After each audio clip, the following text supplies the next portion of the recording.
So, now that we're in March, does everyone think that I'll make it all 365 days? I mean, people were dubious at first, sometimes dismissively sarcastic. I witnessed a few infinitely clever comments that went something along the lines of, "How long you guys think before he'll give this project up?" And I'm not saying I didn't deserve all the doubt that I received. All I'm saying is, how does it look now? Think I'll finish? Perhaps the easiest part of doing these daily videos is that if I can't come up with something interesting to say, I have a contingency plan where I just do stupid crap. For example, I couldn't come up with a pre-intro monologue today, so I'm just going to be doing stupid stuff. Like put quarters in my eyes. Nah, that's not stupid enough.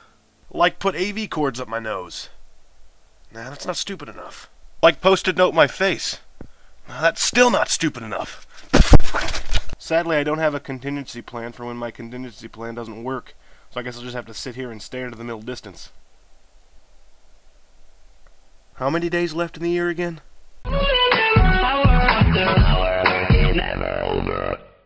Good afternoon, butt kickers. It's March 3, the 62nd day of 2011, which means that 80 years ago today, the Star-Spangled Banner became the official United States national anthem. Think about this. Without the SSB, what would celebrities have to butcher before sporting events? What would our national anthem be? Well, if we were allowed to vote for it, I'd put a write-in for the chicken dance. No, wait, dueling banjos. I know that neither of those songs have lyrics, but the Star-Spangled Banner is often presented as an instrumental piece, so I think those are exemplary choices. I wonder how many Patriots just unsubscribed. Well, that news story's going nowhere, so let's change the subject to Canada.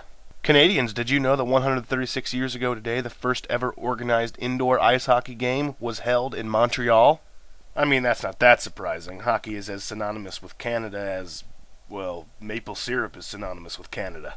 Hockey's a pretty fun sport to watch, or at least it's a pretty fun sport to yell at, which seems to be the prioritized activity in watching hockey, but I just have one beef. What's the deal with the 3 periods? I always leave feeling like I watched 75% of a game. I mean, granted, the 3-period thing isn't as garbled or nonsensical as baseball's innings, but it still strikes me as weird nonetheless. For those of you not at all familiar with hockey, it's 10 guys beating the snot out of each other, and there's this little cylinder, and every once in a while it skids toward a goal. So there are these 2 goaltenders who try to keep the cylinder from going in the goals. Sometimes if a player is naughty, they put him in timeout. They call it the penalty box. You see, egregious violence is okay, but only if it's executed in the most diplomatic and proper manner.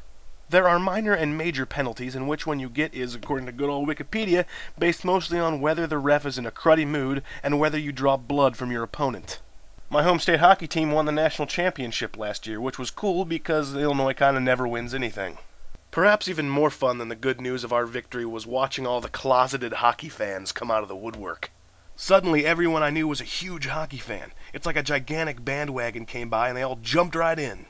I didn't try to disallow their joy, though, because people are inherently opportunists. I will, however, admit that their out-of-nowhere hype was a little ridiculous. But hey, in a sport where fights are unofficially condoned, where blood loss is a measure of foul flagrancy, the way I figure it, ridiculousness is par for the course. Until tomorrow, I'm Griff, and I'm still talking.